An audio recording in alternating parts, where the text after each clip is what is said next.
You're listening to Navigating the French on Paris Underground Radio. For more great content and a bonus episode of Navigating the French, please join us on Patreon.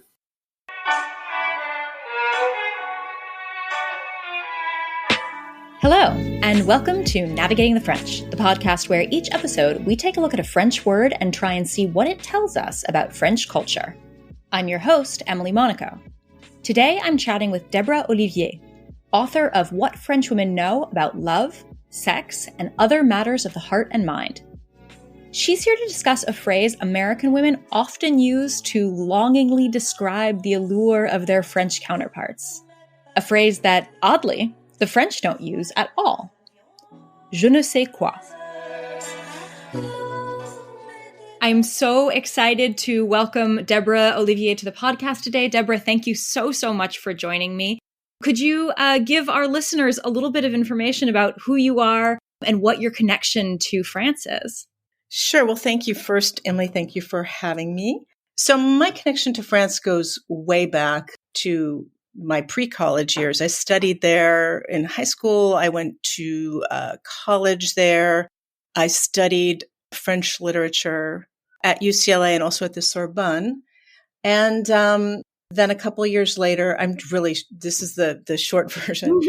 I met a French man actually in Los Angeles, where I returned to live, where I was born, and returned to Paris with him, got married, and spent the next 10 or 12 years in France, living in Paris. I had 2 kids there, and then returned to Los Angeles in the, early 2000s and went back and forth between Paris and Los Angeles. And I did write quite a bit when I was living in Paris about the differences between French and Americans, particularly in the realm of parenting, because I was a new mom and I was really observing the cultural differences in parenting between Americans and French. Started writing quite a bit at the time for Salon magazine about these cultural differences. And then when I returned to Los Angeles, I was contracted to write one book about French women, and that parlayed into a second book about French women, again, looking at the cultural differences between mostly Americans or Anglo-Saxons and the French. And that's a really broad brushstroke of my connection to France, but it goes way back. My kids are French citizens. I have dual citizenship, and, it's a long-standing relationship.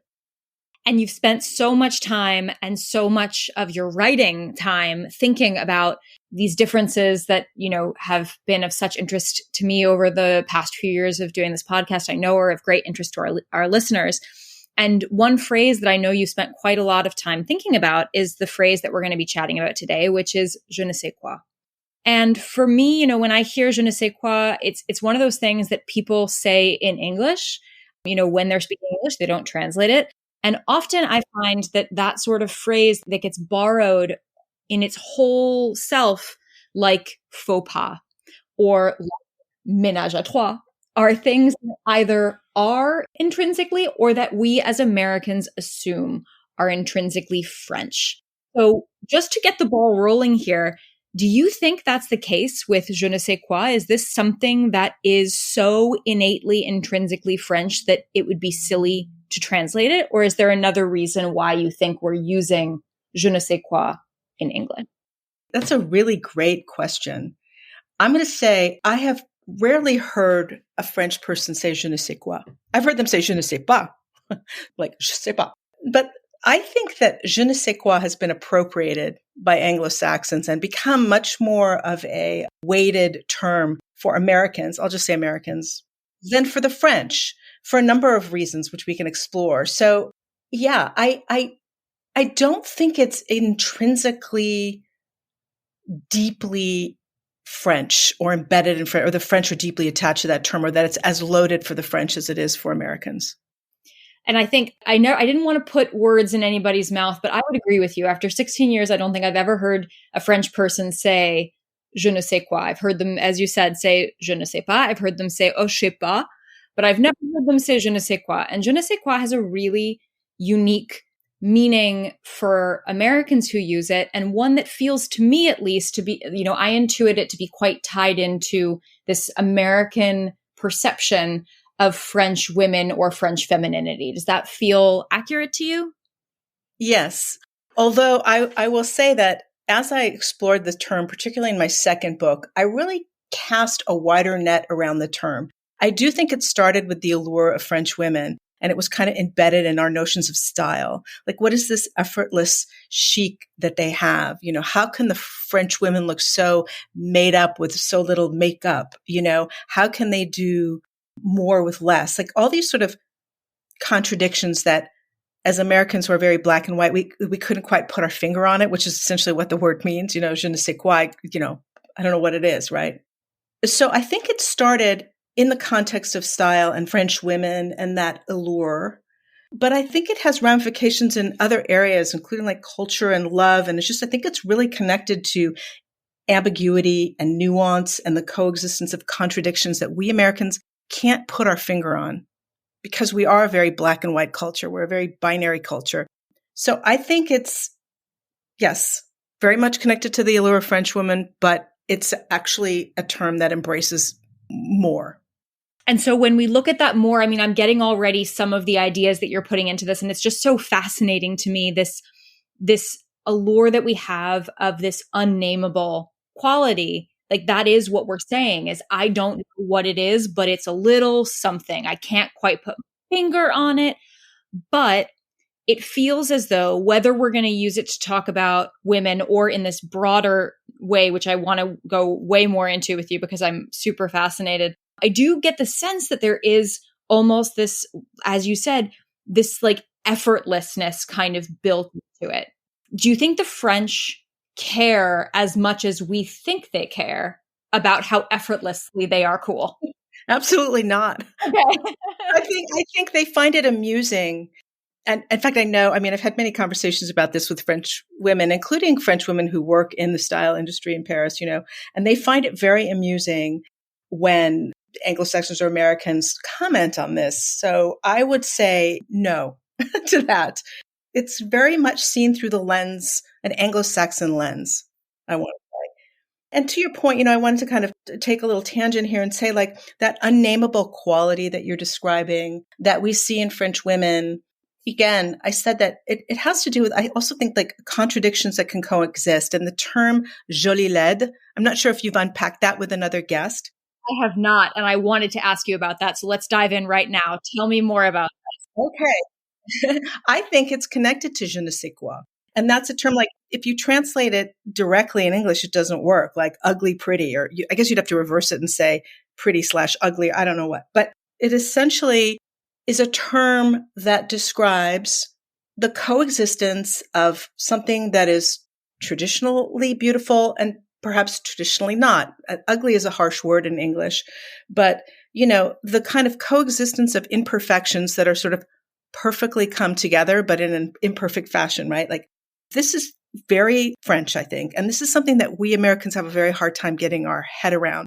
Le je ne sais quoi, you know, the jolie laide. Like we just don't have that in our culture. So I feel like jolie laide, and we could go further. Somebody needs to write it. Maybe you should write the book about it, Emily. Maybe you should write the book about it. Yeah, I should. I do find it fascinating. So some of these French women who kind of embody that jolie laide, who have that sort of je ne sais quoi. I'm not talking about like, you know, the classic, you know, Catherine Deneuve or these types, but, you know, women who I'm trying to think of off the top of my head, I can't even, slightly more quirky. Well, I can think like the gap tooth of Vanessa Paradis, for example. There you go. Exactly. Talk a lot about that. Or anyone, I mean, honestly, I feel like the fact that French women tend to do minimal makeup or like they're very rarely perfectly coiffed. Like even when I moved here and as a curly girl, I was so upset about it. Very straight hair was still very, very popular. And I got to France and I was like, oh, nobody has very straight hair here. You know, nobody's spending hours with a straightening iron. Hardly. No, on the contrary. In fact, it's interesting getting back to the gap in Vanessa Paradis' teeth, you know, that Americans would be inclined to fix it. Like we come from a culture where we need to fix things. We have an extremely muscular self-improvement culture. It's actually oppressive, right? So you're constantly fixing and improving, and the self-improvement market is a huge multi-billion-dollar business. And the French are very much I don't want to say the opposite, right? Because they have a certain style and grace and they're very into aesthetics. And there's a snobbery around that for sure. But you don't fix yourself. You kind of attach yourself to your own, it sounds trite, but authenticity, authentic quirks and so forth. And you let them be. right? I've never met a French woman who, I'm trying to think, have I ever met a French woman who blow dries her hair? I also have curly hair, so, and I resisted the blow drying thing. But yeah, I don't, it's a very different culture. So, the term au naturel, it truly has a life in France. But I think the fix-it culture, fixing and approving, there's also something, I'm digressing a little bit, but it is connected to je ne sais quoi. There's a kind of emphasis on a cookie cutter beauty that we have in America. And I'm not dissing America, but there is, sort of standards. And there are certain standards in France, but there's not the kind of emphasis on sameness around beauty that you have in the United States. And that is kind of connected to the je ne sais quoi, right? Because there's not a mandate to be the same and pressure to kind of look the same. There's all kinds of different expressions of beauty that emerge. Absolutely. And it reminds me a little bit of, I might be pushing this too far, but I know there were a lot of preconceived notions and stereotypes about French women of like, oh, they don't wash, they don't shave, they have dirty hair. And it's like, well, no, I mean, they do, obviously. And everybody has their own relationship with their own hygiene and how much effort they want to put into things. But I feel like there are not a lot of French women who get super obsessed with orthodontia or with having perfect hair or a full face of makeup all the time. Like, it's very easy to say, oh, my hair is dirty from yesterday. I'll just put it up and go out and put on a fantastic scarf, and that'll be my chic of the day. That could be why a lot of French women have used to wear buns. Oh, that's true too. Just thinking, I was imagining Simone de Beauvoir, with her putting her up. But yeah, I mean, I think you're right. And I think some of these, weird American perceptions of the French, like around hygiene, and they're very backwards. When I gave birth to both my kids actually in France, some of my American friends, it seemed like they were even astounded that there were hospitals in France. I had to correct them and say, actually, the healthcare system in France is much better than the United States. Chomp on that for a bit, But there's these weird embedded old-fashioned notions about the French. And I'm sure the origins are historic and interesting and sociocultural, but they don't serve anyone. They certainly don't serve the French. So tell me a little bit about the sort of journey of understanding that transpired for you around this term je ne sais quoi between your first and your second book, and this kind of widening of your understanding of it from just being about French women to being about, more than that. Well, part of it is related to the type of book I was writing and the editorial constraints I had. The first book was actually commissioned by a packager. So they wanted a certain kind of book, and they approached me because they had read a lot of the writing I published when I was over there. And this was a while ago, and they were like, French women are going to be the next big thing. And we want a book called, at the time, I think the title was How to Be a French Girl. And I pushed back and I said, I can't write that kind of book. I can't write that, and we ended up changing the title to Entre Nous, A Woman's Guide to Finding Her Inner French Girl. And we focused more on archetypes, but there was still an emphasis from the packager to focus on stereotypes. So that first book, I had a narrower lens. My second book, I was given way more latitude to explore and go deeper into sociology and, various areas that were a little less fluffy, shall we say. And so that allowed me to reach out to various people. I'm trying to think of some of the French women who I spoke to, but I spoke to a lot of French women about these topics and really went deeper for the second book. And of course, I've had my own lived experience for so long, for decades, right? And I have a lot of French friends, men, women. And over time, there's just more experiences and more opportunities to explore some of these ideas. If you're enjoying this episode of Navigating the French, you may also be interested in our sister podcast, Storytime in Paris, where each week host Jennifer interviews a different author. Navigating the French will be right back after a word from our sponsors. And now, back to Navigating the French. I think also, I assume you live in Paris, is that correct? I do live in Paris, yeah. So you rarely see the stereotype of the traditional Parisian chic woman wearing high heels, except in, maybe, one arrondissement, right? They're not really, French women come in all shapes and sizes and colors. And, so And the more you live there, the more you see that. So I'm not sure if I'm answering your question, but it's just, in writing these two books, the second book, having more time, spending more time in France, having more latitude to explore these ideas in a book really kind of deepened my appreciation and understanding of je ne sais quoi and what it really means in terms of, nuance and so forth. I mean, even, I'm going to digress, but it's still connected, like in the notions that the French have around love and romance and relationships, there's a certain je ne sais quoi about how they negotiate and navigate relationships compared to Americans. I was really interested in my earlier years, and I wrote about this, I think, in my second book, when I, for the first time, was with a young woman who was picking petals off a flower. And, in the United States, we say, he loves me not, he loves me, he loves me not. And she said in French, he loves me a little, a lot, passionately, madly, not at all. That was her. Aime un peu beaucoup, passionnément, à la folie, ou pas du tout. So I thought, that's fascinating. I thought she had actually made that up, but in fact, no, this is how French women do it with love, right? There's a gamut of nuance. There's a range. There's, from he loves me to not at all, right? And I think there's something in that is also connected to je ne sais quoi. This might sound very abstract, but for me, it's all connected. And is it connected because of that layered nuance? Is it connected because it's not a binary? Yes, exactly. Because je ne sais quoi is something that's hard to pin down, something that's a little elusive, something that is nuanced, right? And that's also connected to like the whole psyche and the difference between the French, Americans, like, shades of gray versus black and white, or the French are very private. We're more public. We like more. They do less with more, more with less. So these contradictions between Americans and French and these nuances that can coexist in French culture, I think elude us, but also intrigue us. And they're all around je ne sais quoi. Like, what is that? And they do intrigue us, but they also, I think, infuriate us. I mean, if you meet American expats who are living in France, some of the pieces of French culture that infuriate expats so much are these sort of nuanced answers, this lack of a clear-cut response that we're so used to in America. I mean, we have such a complicated relationship with this thing that we so emulate and desire, but also makes us so crazy. Very true. Very true. And it can be infuriating. I think it also, I'm not sure if this is connected to je ne sais quoi. You can tell me, but I think the French, what's infuriating for a lot of Americans is the French really don't care if you like them.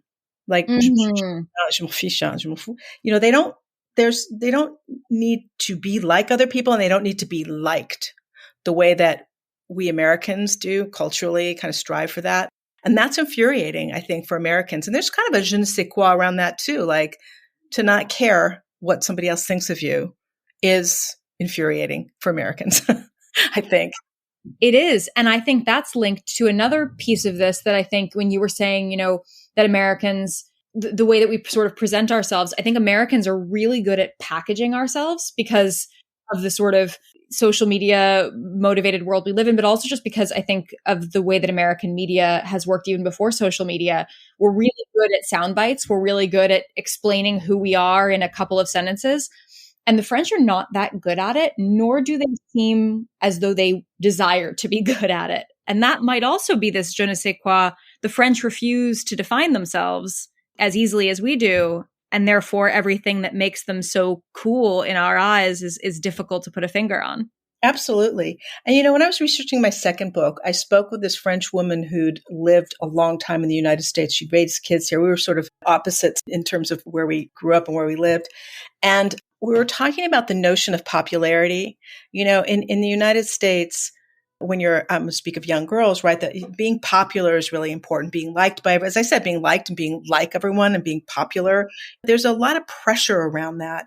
And I was talking to this French woman and she said, it's just the opposite in France. If everybody likes you and you're smiling too much and you're like everyone up, there's something wrong with you.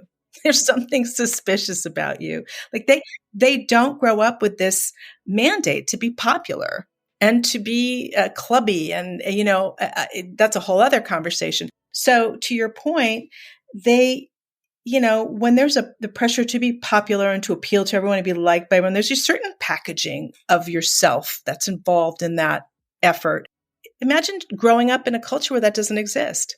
You don't really care, right? So you're cultivating other aspects of your personality or your persona. And what is it? I don't know. It's this elusive, right? It becomes these cultural states of being that we call French, but we can't put our finger on it. Je ne sais quoi. What is it? Yeah. But packaging, that's a good point because we are very good at that, Americans. We're almost too good at it, I think. Well, it's tied to socioeconomics. It's tied to our entire, right. It's got big, big ramifications that sadly, I don't think they play out very well overall. But yeah, I know in my journalism job, I often interview people and they'll tell me something that sounds really authentic. And I'm sure it is, except that then I'll find that same quote in some other article and realize they've just found the soundbite that works and they're saying the same sentence over and over and over again to different journalists. So it's unfortunate. And I think, the notion of authenticity has also become really a tired cliche in the United States. And I think also that's PS, why Americans love France so much. There's still a certain authenticity in France, although it's changing quite a bit, quite rapidly, but you still get a sense of the unpackaged, the authentically distressed, the true authenticity behind the word authenticity. You still have that in France. These become cliches very quickly in the United States, and then they get recycled. They do. And I think it's tempting to think, I'm in this constant questioning state living in France and trying always to question my own preconceived notions and stereotypes because I think it's tempting to fall into those well-trod paths. And yet, and you were saying about the French not caring if they're liked, it reminded me of this thing that someone told me when I first moved here about why you don't smile at strangers in France. And it's because they think that there's something wrong with you. If you're smiling vacantly at strangers, they're like, what do you have? There's something fake about it. So I think there's something maybe a little bit mysterious that we emulate about the French. And maybe that authenticity, that thing of, I don't need to smile at you just because we've made eye contact. I don't feel like smiling, so I don't have to smile. And now I won't. And there's something I think maybe that seems a little brave or daring in that to Americans who've been raised to want to be so liked. Absolutely. Brave and daring and also open to all kinds of misperceptions, right? Oh, they don't like me. Or also, not caring if somebody likes you or not. It goes back to this notion also of privacy. I think the French covet privacy way more than Americans do. We're much more confessional and public and, So between not really caring if people like you and not putting on a fake smile because you don't need to, there's no mandate to do that, and coveting your private garden, there's a lot that is elusive for Americans that is connected to this term, je ne sais quoi. Like, what is that? They're very hard to pin down. And I'm going to ask you to try and pin it down because I think it's one of those, like we love it so much because of its elusiveness. And I think we as Americans think about it a lot more than the French do because, as you so aptly said, the French don't care so much about self-improvement and we very much do. But if there were some elements of the ways that the French live their life according to this je ne sais quoi that we so covet as Americans, are there any, I don't know, habits, mantras, norms, characteristics, things that the French do that give them this je ne sais quoi that we as Americans could maybe take on board to have some of that spirit in our own lives? Does that make sense? I think so. Yeah. In other words, how might Americans or Anglo-Saxons work a little bit of that je ne sais quoi into their own lives? Precisely. That's a tough question because there's such huge cultural differences between us. And I think also they're also socio-political. I think growing up in a culture where there's a very solid infrastructure of social benefits that create a certain level of comfort and where the culture gives you permission to take 4 or 6 weeks of vacation. Not only permission, they give you you get your salary and you get to have a life. There's an emphasis on having a life versus making a living. And those differences go a long way, I think, in feeding that je ne sais quoi and that kind of freedom and that kind of effortlessness and not caring. Just the very nature of French culture is so different that it's really hard to answer that question. It's a really great question. I think if I were writing a self-help book around that, I think without using the word authenticity, because it's become so hackneyed, I would say that particularly for American women to really try and cultivate the art of not caring in a benign way, right? In a benevolent not caring, like more about self-exploration and having personal agency and owning your power as a woman, as a person, as an individual, embracing your idiosyncrasies, embracing your imperfections. That's courageous in the United States, I think. It's an act of courage. I totally agree. And I would say that to people, like that, do that. If somebody doesn't like you, that's okay. That's not your problem. That's their problem. Let that be their problem, not yours. You don't need to change yourself to be liked by that person. I would kind of go down that path with Americans. Like I'm thinking of what I would say to my daughter, who's kind of has both cultures already going on. But I think that is what really imbues the French women. Let's talk about French women with that je ne sais quoi. But I do think it's for most Americans, it really is connected to style. But again, think about the je ne sais quoi. It's always an effortless, there's always a sort of a not caringness, but very sophisticated not caringness. I think it's as though Americans are working so hard behind the scenes to come off as in a certain way that we admire the French because it seems as though they're not trying at all. And maybe they're trying or maybe they're not, but the reality is when they try for themselves and they really mean it. When they say, I wear this for me, I feel like it's authentic. It's true. It is true. Yeah. I mean, the French are infuriating in other ways. It's not to say that the French aren't judgmental. They're very judgmental in just different ways than Americans. But, I don't want to come off as romanticizing the French or exalting them and, because they're legitimately infuriating in many ways. And they're very judgmental of one another. And there's a lot of stuffy protocol. There can be like a rigidity in the culture because it's an old culture that you don't have at all. There's a lot of things that are frustrating and that where the French look to us for kind of inspiration. So it kind of goes both ways. Yeah, no, I think one thing that has been really eye-opening in doing this podcast is sort of learning the ways in which obviously we do emulate the French for certain things. And then there are other things that are very infuriating. Like, they could be quite negative. They can complain a lot about things and they are judgmental. You're right, of other people. But I still do feel as though for people who are interested in hearing a little bit more about sort of how French women grapple with this, we have episodes on La Parisienne and La Française that I can link to in the show notes. But I mean, it comes back to these same points that we're talking about, which is there's not quite so much of a self-improvement pressure or a pressure to be perfect. So you can be judgy, but you aren't being held to a standard of perfection. Right. Or popular or like other people. Or likable even. Right. There's not the oppression of sameness, and that's very liberating, right? And so I think that if you drill down to the core of what's behind je ne sais quoi, it's not just, how does she just throw her scarf on like that? What is the je ne sais quoi of like her look? And it's deeper than that, it's deeper. Amazing. Yeah. Well, Debra, it has been such a pleasure to talk with you about this. I'm sure that our listeners are going to very much enjoy reading your books. I'm going to put links to them in the show notes as well. Is there anywhere else that people can find you, follow you? Are you on Instagram, Twitter? Where do you shout your opinions into the void? I'm not. I'm one of those social media anarchists. Not really. But yeah, I never got on that bandwagon. I never liked it. And it's been I'm on Instagram, but I'm more of a voyeur. On my website, which is in the process of being completely rehauled, but that's really where people can find me. And my books are, on Amazon and Barnes & Noble and every place wonderful books are found. That's where people will find me.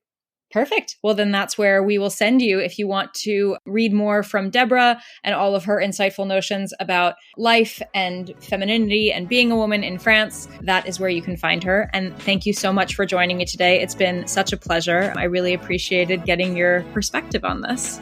Thank you, Emily. It was delightful. Thank you so much. Thank you. This has been Navigating the French. You can find more from me, Emily Monaco, at Emily_in_France on Twitter and Instagram. This podcast is produced by Paris Underground Radio. To listen to other episodes of this podcast or to discover more podcasts like it, please visit parisundergroundradio.com. Thanks for listening, and à bientôt.